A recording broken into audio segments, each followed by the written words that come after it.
Երանի նրան, ով ինձ հավատում է, թեպետ տեսած չլինի, որովհետև իմ մասին այսպես է գրված, թե որոնք ինձ տեսնում են, ինձ չեն հավատա, իսկ որոնք չեն տեսնում, կհավատան եւ կյանք կգտնեն։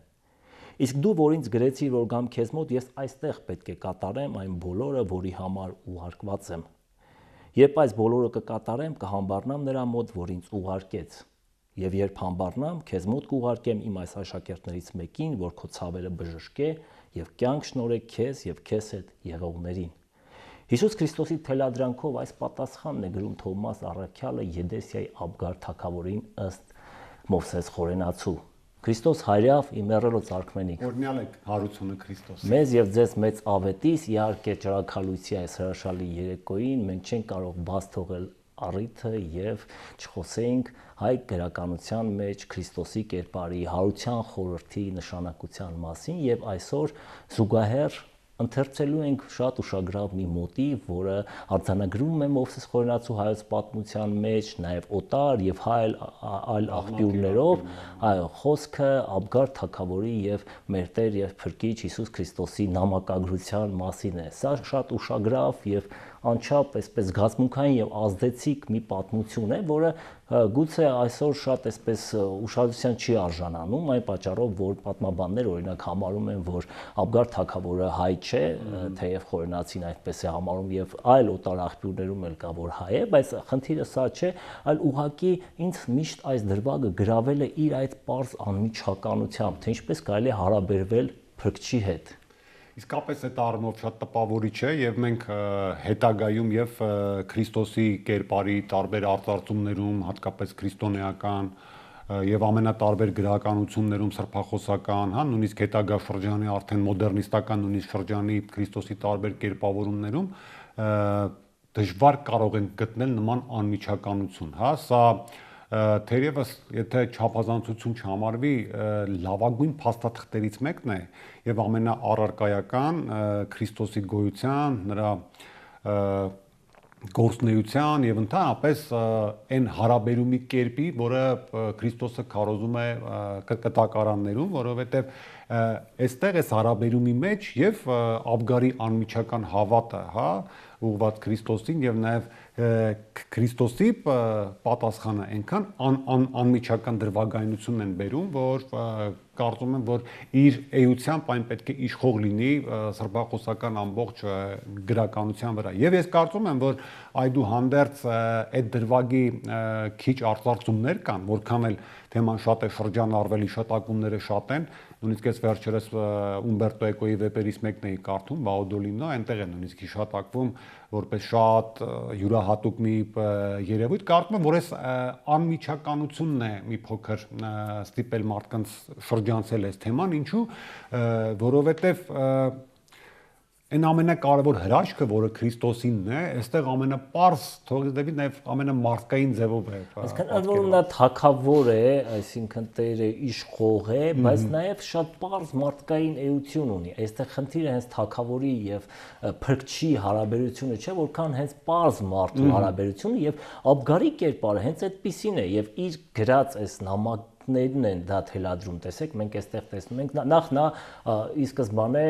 հիվանդ է, վատառողջ է, ինչ որ հիվանդություն եւ պետք է բժշկվի, այսինքն հենց անմիջական իր անձնական խնդրի լուծման համար է, բայց նաեւ այստեղ շեշտում է, որ նա տեսնում է, որ նա Քրիստոս հալածվում է այնտեղ եւ ասում է ես լսել եմ եւ այն ինչ որ դու անում ես ուրեմն հաստատ Աստծո որդի կլինես, տեսեք, այս իր կասկածը, նաեւ այս մտորումը, խոսքի ձևը եւ ամենավերջին ցնցող բանը, որ ասում է, որ այ ես մի փոքր քաղաք ունեմ, արի մեզ երկուսից էլ բավական է այստեղ, չէ՞, նայել է, բայց Քրիստոսին վերաբերում է որպես էլի տիրոջ, թագավորի, Աստծո որդու ամեն դեպքում հրավիրում է նրան միասին կառավարելու։ Եվ Փրկչի ամենակարևորը եւ մի շատ կարևոր դետալ է, էլի առաջին վկայություններից է սա ըստ ամենայնի, որը կանխում է Քրիստոսի շատ իմաստուն եւ կարևոր մտքեր։ Տես հայտնի խոսքը կա Երանի նրանց ովքեր առանց տեսնելու կհավատան, սա դժվար այսպես էլի ընկալելի դրվագ է ինչ առումով, որ Աբգարը պարզապես լսել էր Քրիստոսի եւ նրա կատարած հրաշքների եւ նրա հալածվելու մասին, բայց Աբգարը վստահաբար տեղյակ չէր, չգիտեր այն քարոզներից, այն խոսքերից, այն առակներից, որոնք Քրիստոսը անդադ իր գործունեության ընթացքում մեջբերում էր, ասում էր եւ այլն, բայց այս հերադրության մեջ Աբգարը նաև ըմբռնել է Քրիստոսի ամենակարևոր պատվիրանների էությունը, ասենք դրանից մեկի առանց տեսնելու հավատալու ամենաակնառու եւ ամենակարևոր օրինակներից մեկն է սա մարդկության պատմության մեջ ըստիս եւ Քրիստոսի էության ամենախոր ըմբռնումներից մեկն է։ Եվ ես կարծում եմ, որ պատահական չէ, որ մեր սրբախոսական գրականության մեջ ոճը, հա, մոտեցումը Քրիստոսին, մոտեցումը կտակարաններին, հենց այս տեսակ թելադրանք ունեն։ Եվ այն վստահությունը եւ անքննարկելիությունը, որ կա մեր սրբախոսական գրականության մեջ, նաեւ դրա մասին եմ վկայում։ Ես այս առումով մի շատ նաեւ դիպուկ օրինակ եմ ուզում հիշել, նույնիսկ հետագա մոտեցումներում, ասենք անկախության շրջանում, բազմաթիվ այդպես տեքստեր ստեղծվեցին Քրիստոսին վերլուծող, Քրիստոսի գործունեությունը վերլուծող, ինչ որտեղ իրենց որոշ փորձերի մեջ նաեւ իբր, հա, պսակազերծող, բայց նույնիսկ այդ տեսակ ամենախիտ գործերում, որոնք փորձում էին կոնցեպտուալ առումով այլ բաներ զարգացնել, Աբգարի ահա այդ մոտեցումը, նրա աներկբա հավատը, այդ հանդարտությունը, խաղաղությունը, վստահությունը իր դերը խաղացել է, հա, օրինակ դրա օրինակներից մեկը Գուրգեն Խանջյանի հայտնի վիպակն է, 2000-ականներին լույս տեսավ, շատ մեծ այսպես քննարկումներ առաջացրեց, վերնագրված է սպանել փրկչին, սա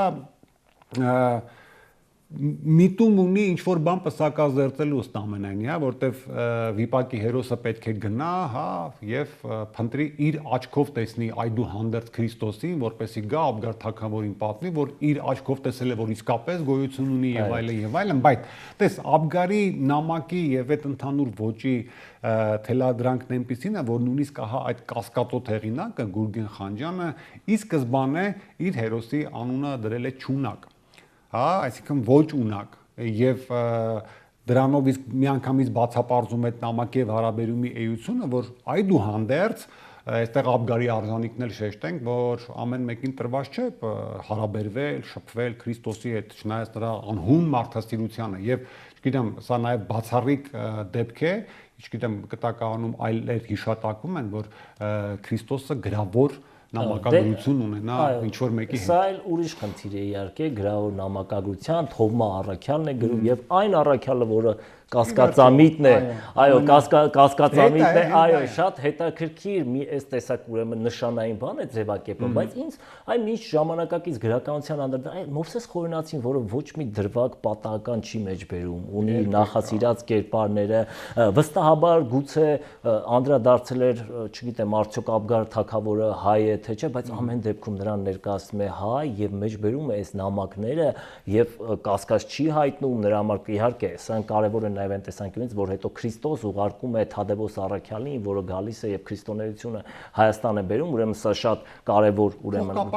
բան է, բայց ամեն դեպքում շատ ծավալուն եւ ընդգրկուն մանրամասներով այս դրվագները մեջ է բերում, ինչ նպատակով, որպեսզի ցույց տա Աբգար թագավորի հավատը եւ թե այդուհանդերձ սա կրկին որոշակի այսպես փրկչի հետ պայմանագրի եւ հայ ժողովրդի հարաբերումի մի արտահայտություն է կարևոր։ Թե Եդեսիա քաղաքի այսպես սրբազանությունը գուցե, որովհետեւ նաեւ փրկիչ դաստարակն է ուղարկում սուրբ, որը այլ ավելի ուրեմն այս քաղաքը դարձնում է քրիստոնեության կենտրոն։ Այո, եւ այդ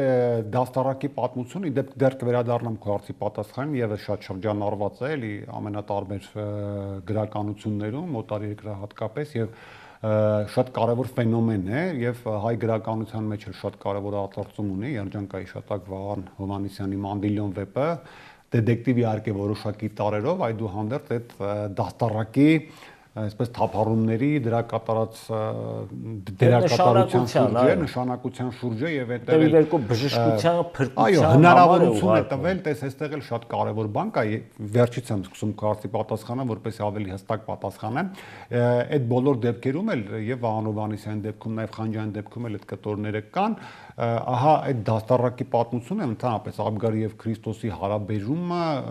դիտարկում է որպես շատ կարևոր դրվագ անցյալը գնահատելու, պատմական անցյալը գնահատելու եւ ներկա իրականության համար ինչ-ինչ լուծումներ առաջադրելու։ Սա շատ կարևոր երևույթ է եւ այստեղ վերադառնալով Մովսես Խորենացուն ինչու են այդքան մանրամասներ գրում եւ այլն, Տես մենք երբ որ մեր պատմության այսպես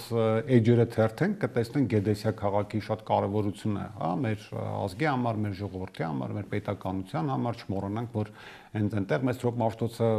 ըստ ամենայնի գրերի գյուտը ունեցավ, գրերը ստեղծեց եւ այլն, եւ ընդհանրապես շատ խորհրդանշական է Գեդեսիան այդ իմաստով եւ նշանային տեսանկյունից ըստ ամենայնի խոհենացին, ինչպես իր պատմության շատ էջերում եւ շատ դրվագներում, նաեւ միջնադարյան բնականաբար մոտեցումները քրիստոնեական հաշվի առնելով նաև որոշակիորեն կոդավորում է իր իրադարձությունները նաև ապագայի ընկալման տեսանկյունից սա կոդավորում է հերթական անգամ, որ ոչ միայն մենք նկատի ունենանք աշկերաճ ունենանք առաջին քրիստոնյա ազգ լինելու փաստը, այլ նաև հարաբերումի բացառիկությունը այդ կրոնի հիմնադրի հետ, հարաբերումի բացառիկությունը, որտեղ ես եմ կրկնում, դժվար է մատնանշել, գուցե կա, ես չգիտեմ, ամեն դեպքում չեմ հանդիպել երկրորդ նման նամակագրություն, որ կա անմիջաբար Քրիստոսի եւ որևէ մարդու միջև, թագավոր կլինի կամ այլ, եւ նաեւ այդ քրիստոնեության որպես կրոնի հենց այդ ամենակարևոր հատկանիշները, հա, այդ համեստություն, մարդասիրություն, մարդկայնություն ընդհանրապես եւ ներողություն այդ կոդավորման տեսանկյունից եւս մի շատ կարևոր փաստ էլ ես ուզում եմ ուշադրության հրավիրել, մենք այդ նամակագրությամբ, որը միջնադարում կոչվում էր թուղթ, հա, մենք խորենացին դրա մեջ բերմամբ նաև պայմանավորել է հետագա շրջանի, սա դրա մասին նաև հատուկ ուսումնասիրություններ կան, Աշոտ Ալեքսանյանի հայ միջնադարյան նամակը, մեր ամբողջ թղթի ժանրի նամակագրության ոճը, էությունը, բնույթը եւ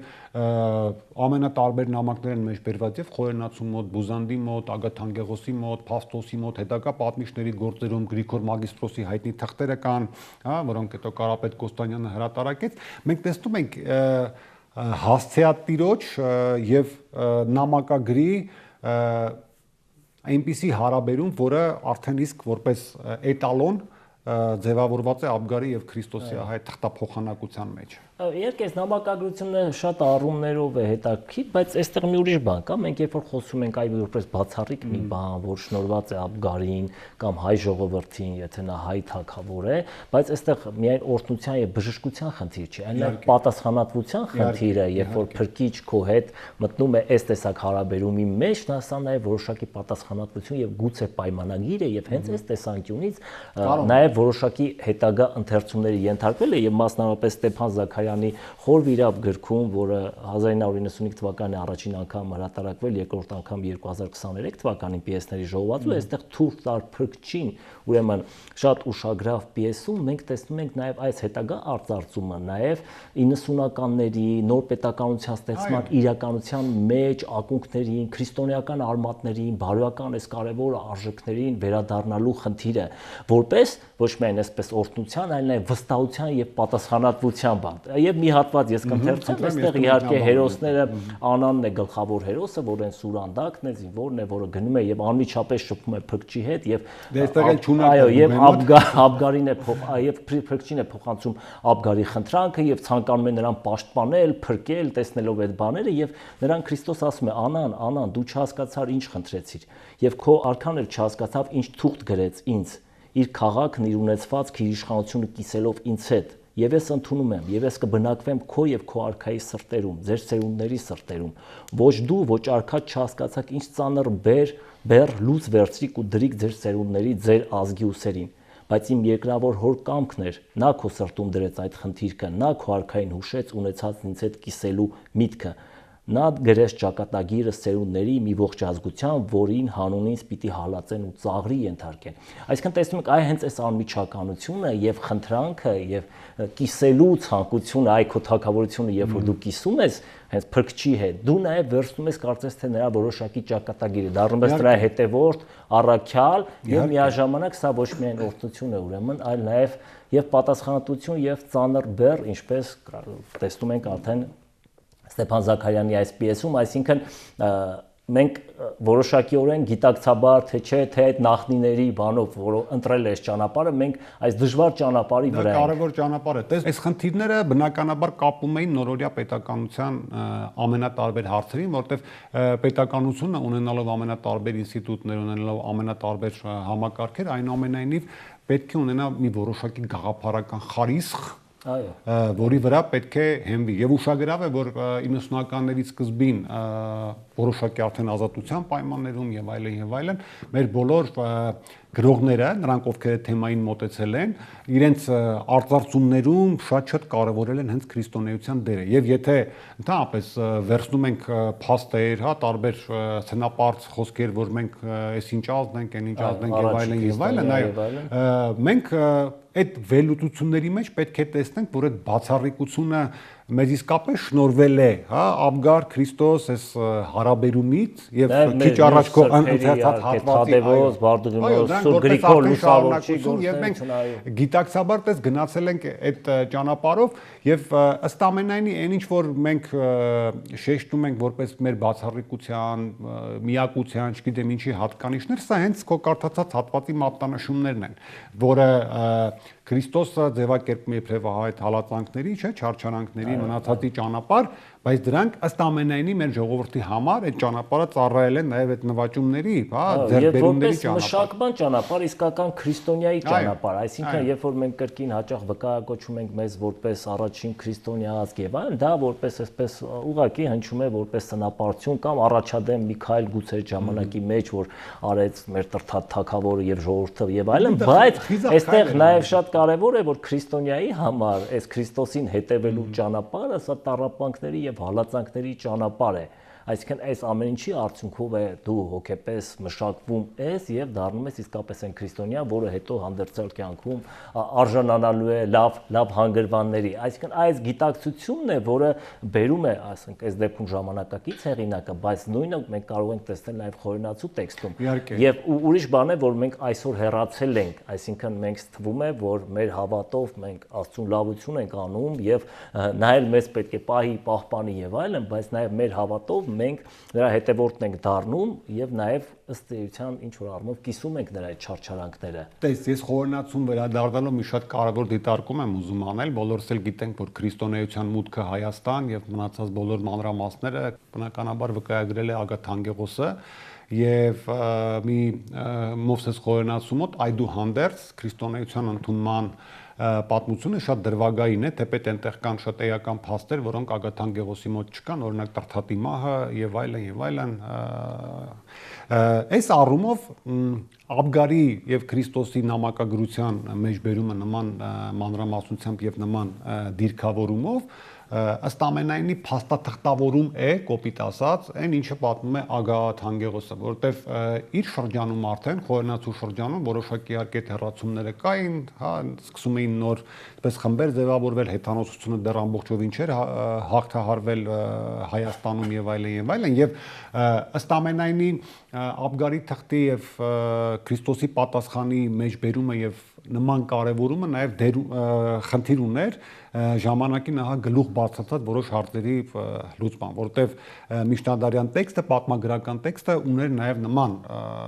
գործառույթ,